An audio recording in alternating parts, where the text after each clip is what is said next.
Welcome to my channel. कल हमने Fourier coefficients किस तरह से फाइंड करते हैं वो डिस्कस किया था। उसमें हमने इस फॉर्मूले का यूज़ किया था। तो ये आएगा 2 cos स्क्वायर एक्स 1 यहाँ पर प्लस आएगा, और अगर यहाँ पे प्लस है और ये x है तो ये 2x होगा। और हमने क्या किया था, बाय मिस्टेक सीधा यहाँ पर माइनस वाला लिया था, तो एक तो यहाँ पर प्लस आएगा और ये cos स्क्वायर nx है और यहाँ पर इसके साथ 2 भी आएगा। पर ये वाली जो टर्म थी इसका जब इंटीग्रेशन किया तो ये वाली टर्म वैनिश हो गई थी, इसलिए इसका हमारी वैल्यूज़ पर कोई असर नहीं पड़ा। पर फॉर्मूला ये यूज़ करना है हमें। तो अब आगे करेंगे Fourier series for even and odd functions.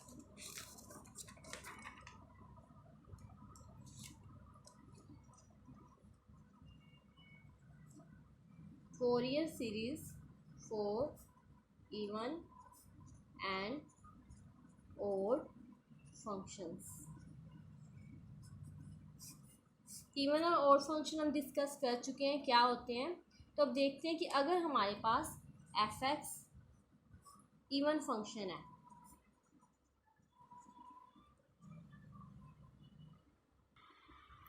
अब एफ एक्स अगर इवन फंक्शन है, एक इंटरवल -पाई टू पाई इस पर डिफाइंड है। ये हम ले लेते हैं केस फर्स्ट, जहाँ पर हमने एफ एक्स को इवन फंक्शन लिया है। तो F x cos n x क्या होगा, क्योंकि हमें पता है कोस -x इक्वल कोस एक्स आता है। तो ये क्या है, इवन फंक्शन है और ये भी इवन है। इवन होगा तो जब हम f -x करेंगे तो एफ एक्स आएगा, मतलब पॉजिटिव। तो ये पॉजिटिव, ये पॉजिटिव, तो ये पॉजिटिव ही आ गया। मतलब कि ये वाली जो टर्म आएगी वो हमारे पास क्या बन जाएगी, इवन फंक्शन। तो ये भी इवन फंक्शन है। और f x sine n x, अब ये ऑड फंक्शन होता है, क्योंकि अगर हम साइन -x करें तो वो माइनस साइन एक्स आता है। तो अगर ये इवन है तो ये पॉजिटिव और ये नेगेटिव, तो ये आ जाएगा नेगेटिव। तो इसका मतलब f x sine n x क्या आ जाएगा, ऑड फंक्शन। जब हम फोरियर सीरीज़ को डिस्कस करते हैं तो उसमें ये वाली टर्म्स आती हैं, इसलिए हमने पहले इन्हें डिस्कस किया। और हमें पता है कि जो इवन फंक्शन होते हैं उनका इंटीग्रेशन करने पर, जैसे कि हमें पता है ए एन इक्वल 1/पाई minus pi to pi f x cos n x d x है। तो अब ये क्या है, इवन फंक्शन है। इवन फंक्शन का इंटीग्रेशन करेंगे तो ये -पाई टू पाई है, तो इंटीग्रेशन ये इंटरवल हो जाएगा 0 to पाई और मल्टीप्लाई कर देंगे 2 से, तो ये हो जाएगा 2/पाई f x cos n x d x. और हमारे पास बी एन आ जाएगा 1/पाई minus pi to pi f x sine n x d x. ये होता है हमारे पास बी एन। अब ये क्या है, ऑड फंक्शन है। जब ऑड फंक्शन का इस टाइप के इंटरवल में -a to a, इस इंटरवल में जब इंटीग्रेशन करते हैं तो वो हो जाता है 0।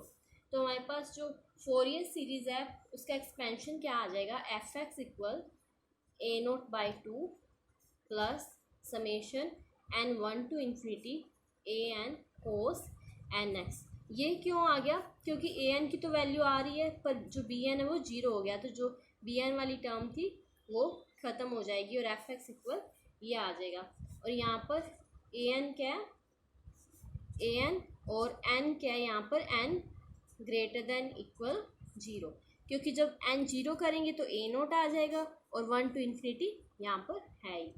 इसी तरह से हम डिस्कस करेंगे सेकंड केस, जिसमें एफ एक्स क्या होगा, ऑड फंक्शन। पहले हमने इवन फंक्शन के लिए किया, अब ऑड के लिए करेंगे।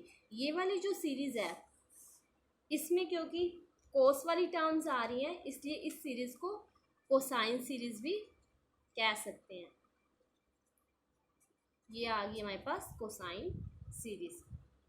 अब अगर एफ एक्स ऑड फंक्शन है, इंटरवल ले लिया -पाई to pi, -pi to pi, तो अब हम देखते हैं F x cos n x.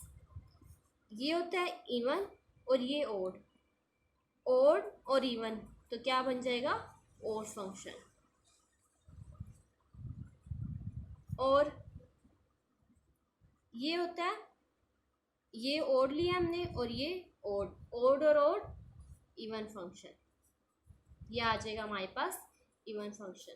तो यहाँ से जब हम ए एन के लिए करेंगे तो इसकी वैल्यू होती है -पाई to pi f x cos n x d x, जहाँ पर एन ग्रेटर दैन इक्वल 0 है। अब ये क्या ओड फंक्शन, तो ओड फंक्शन का इंटीग्रेशन क्या आ जाएगा 0, तो ए एन की वैल्यू आ गई 0। और ये है इवन फंक्शन, तो इसका करेंगे तो बी एन की वैल्यू होती है हमारे पास 1/पाई -पाई to pi f x sine n x d x. तो हमारे पास ये वाला इवन फंक्शन है, इसका इंटीग्रेशन करेंगे तो ये आ जाएगा 2/पाई -पाई टू पाई 0 to पाई, क्योंकि यहाँ पे 2 से मल्टीप्लाई होगी, f x sine n x d x, और यहाँ पर एन क्या है 1 से लेके चलता जाएगा। तो ये आ गई हमारे पास बी एन की वैल्यू। तो फोरियर सीरीज़ क्या आ जाएगी हमारे पास, क्योंकि यहाँ पर जो ए एन है वो वाली टर्म तो 0 हो गई है, ए एन 0 आ गया, तो एन 0 1 2 3, तो यहाँ से ए नोट और ए एन 0 आ जाएंगे। तो फोरियर सीरीज आ जाएगी f x equal summation n 1 to infinity b n sine n x. जब एफ एक्स हमारे पास ओड फंक्शन है तो हमारे पास फोरियर सीरीज ये बन जाएगी। और इस सीरीज़ को हम क्या कह सकते हैं, साइन सीरीज़ भी, क्योंकि इसमें सिर्फ साइन वाली टर्म्स हैं। यहाँ पर एन क्या होगा ग्रेटर दैन इक्वल 1।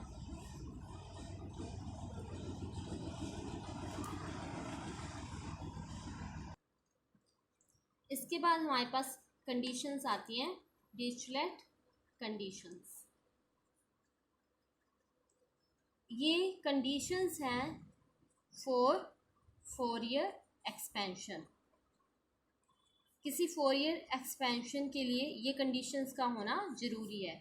कोई भी फंक्शन है हमारे पास वो फोरियर सीरीज़ बन सकती है अगर इन कंडीशंस को सेटिस्फाई करे। हमारे पास फोरियर सीरीज़ के लिए ये फंक्शन होता है a n cos n x 1 to infinity b n sine n x, और यहाँ पर a nought a n b n ये क्या होते हैं फोरियर कोफिशिएंट्स।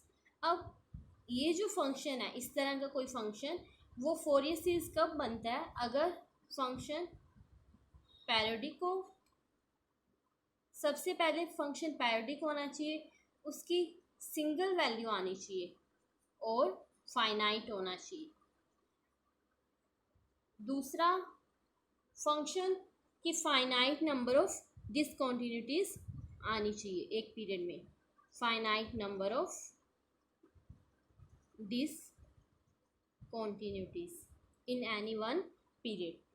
और तीसरा, function has at most a finite number of maxima minima. Function के finite number of maxima minima होने चाहिए। अगर ये कंडीशन सेटिस्फाई कर जाता है कोई फंक्शन तो वो सीरीज़ क्या बन जाती है, फोरियर सीरीज़ बन जाती है। इसके बाद हम थ्योरम करेंगे। हमारे पास थ्योरम है, इफ द सीरीज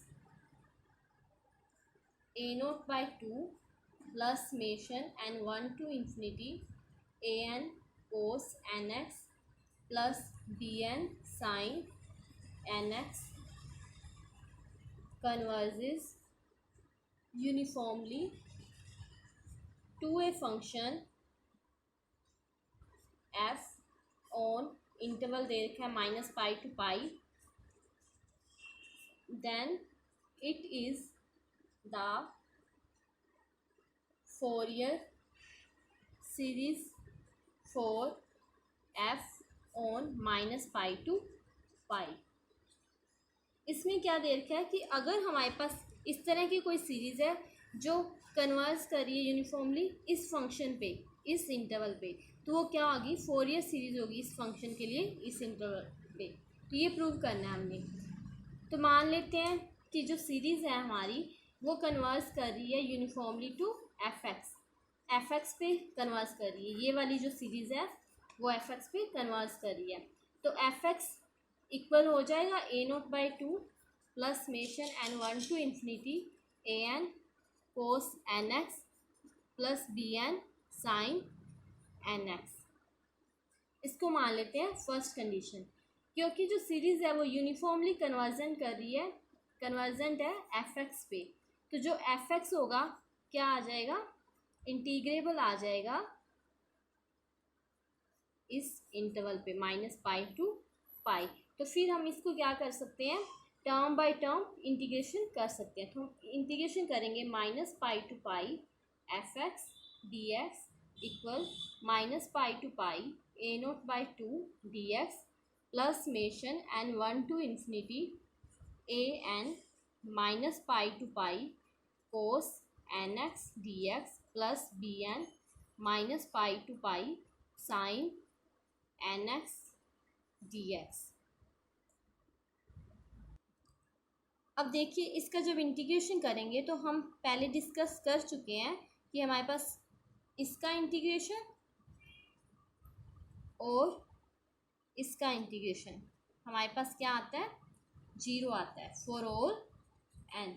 तो फिर हमारे पास ये वाली टर्म्स तो ख़त्म होगी, तो हमारे पास क्या आएगा -π to π f x d x equal a0/2 -π to π dx।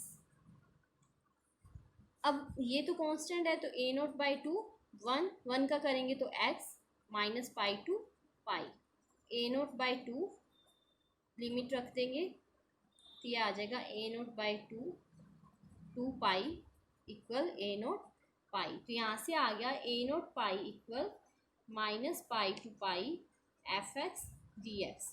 a0 की वैल्यू आ जाएगी 1/π -π to π f x d x. ये a0 की वैल्यू आ गई। हमारे पास क्या दे रखा था कि ये सीरीज़ है, ये कन्वर्स करिए इस फंक्शन पे, और हमें प्रूव करना है कि फोरियर सीरीज़ है इसके लिए। तो फोरियर सीरीज़ प्रूव करना है तो वो कैसे प्रूव होगा, अगर हम इनको फोरियर कोफिशिएंट्स प्रूव कर दें तो ये फोरियर सीरीज़ बन जाएगी। तो हम क्या करें, इनकी वैल्यूज़ निकालते हैं। तो a0 हमारे पास वैल्यू आ गई, ये वाली जो वैल्यू है ये जो फोरियर कोफिशिएंट की वैल्यू होती है वही वाली आई है। इसी तरह से हम an और bn की वैल्यू भी फाइंड करके देख लेते हैं कि वो सेम आएगी। अगर सारी सेम आती हैं तो ये फोरियर कोफिशिएंट्स बन जाएंगे और वो सीरीज़ फोरियर सीरीज़ बन जाएगी। तो अब इसके बाद हमें क्या करना है, an की वैल्यू निकालनी है। तो उसके लिए जो हमारी फर्स्ट इक्वेशन थी F x equal a0/2 plus ये, तो इसको क्या करेंगे, जैसा हमने फोरियर कोफिशिएंट्स को निकालने के लिए किया था सेम वही प्रोसीजर रहेगा। तो हम मल्टीप्लाई करेंगे कोस mx से और फिर इंटीग्रेशन कर देंगे -π to π। तो करते हैं फाइंड करने के लिए, to find an -π to π f x cos mx dx equal a0/2 -π to π cos mx dx plus summation n1 to infinity an -π to π, यह आ जाएगा, और प्लस में summation n1 to infinity bn -π to π sine nx cos mx dx। यह आ जाएगी हमारे पास अगली equation. अब इसमें क्या करना है, इसका पता है हमें, इसका जो इंटीग्रेशन होगा 0 होगा, और इनका भी हम डिस्कस कर चुके हैं जब हमने फोरियर कोफिशिएंट्स की वैल्यू निकाली थी कि इनका भी, इसका इंटीग्रेशन भी 0 होता है। इसका इंटीग्रेशन कब 0 होता है, जब m और n की वैल्यू क्या होती है, इक्वल नहीं होती। पर जब m और n इक्वल हो तो क्या आएगा, ये दोनों सेम आ जाएंगे, मान लेते हैं n आ जाएगी, तो हमारे पास क्या बन जाएगा 4m इक्वल n। ये आ जाएगा -π to π cos mx cos nx dx equal -π to π cos square nx dx। अब इसमें उसी फॉर्मूले का यूज़ करना है, 2 cos स्क्वायर nx इक्वल आ जाएगा 1 प्लस cos 2 nx। तो ये हो जाएगा माइनस पाई टू पाई, रख देंगे 1 प्लस कोस 2nx dx। इसका इंटीग्रेशन करेंगे, ये आ जाएगा x plus sine 2nx by 2n minus pi to pi, pi रखेंगे sine 2n pi by 2n, फिर लोअर लिमिट माइनस और minus pi minus sine 2n sine 2n pi, इस पर इसकी वैल्यू क्या होगी, 0 होगी, तो ये 0 हो जाएगा, ये भी 0, और पाई माइनस पाई, तो ये हो जाएगा 2 पाई, ये आ जाएगा। अब हमारे पास क्या था, कोस के nx था, और यहाँ पे क्या 2 कोस के nx, तो यहाँ पर 1/2 आएगा, तो ये 1/2, यहाँ पर 1/2 आएगा, और यहाँ पर भी 1/2, तो 2 से 2 कैंसिल, ये इक्वल आ जाएगा पाई के। तो इस तरह से हमारे पास minus pi to pi cos square nx dx की वैल्यू आ गई पाई। अब इसमें ये वाली टर्म 0 होगी, ये इस टर्म की वैल्यू जब m और n इक्वल है तब पाई आएगी, अदरवाइज 0 आएगी, और इस टर्म की वैल्यू भी 0 आएगी। तो यहाँ से हमारे पास आ जाएगा minus pi to pi f x cos m x d x equal pi a n. तो ए एन की वैल्यू आ जाएगी 1/पाई minus pi to pi f x cos n x d x, ये लिख सकते हैं अगर, क्योंकि यहाँ पर क्या है m और n इक्वल ही है, तो हमने m की जगह क्या किया, n लिख दिया। तो ये वाली जो वैल्यू आई है ये भी फोरियर कोफिशिएंट की वैल्यू होती है। इसी तरह से जब हम bn के लिए करेंगे तो bn के लिए क्या करना था, साइन mx से मल्टीप्लाई, इक्वेशन को इससे मल्टीप्लाई करके इंटीग्रेशन करेंगे, तो bn की भी हमारे पास वैल्यू आ जाएगी 1/पाई minus pi to pi f x sine n x d x. अब क्योंकि हमारे पास a nought a n b n, इनकी जो वैल्यूज़ आई है वो सेम फोरियर कोफिशिएंट्स ही आए हैं, फोरियर कोफिशिएंट्स ही आए हैं, तो जो सीरीज़ है हमारे पास वो क्या बन जाएगी, फोरियर सीरीज़ बन जाएगी on the interval minus pi to pi. तो ये हमारी थ्योरम प्रूव हो चुकी है। हमें यही प्रूव करना था कि ये सीरीज़ है जो कन्वर्स कर रही है एफ पे इस इंटरवल पे, तो ये क्या बन जाएगी, फोरियर सीरीज़ बन जाएगी। तो हमने प्रूव कर दिया, क्योंकि हमारे पास ये फोरियर कोफिशिएंट्स आ गए हैं, तो ये थ्योरम प्रूव हो जाती है। Thank you.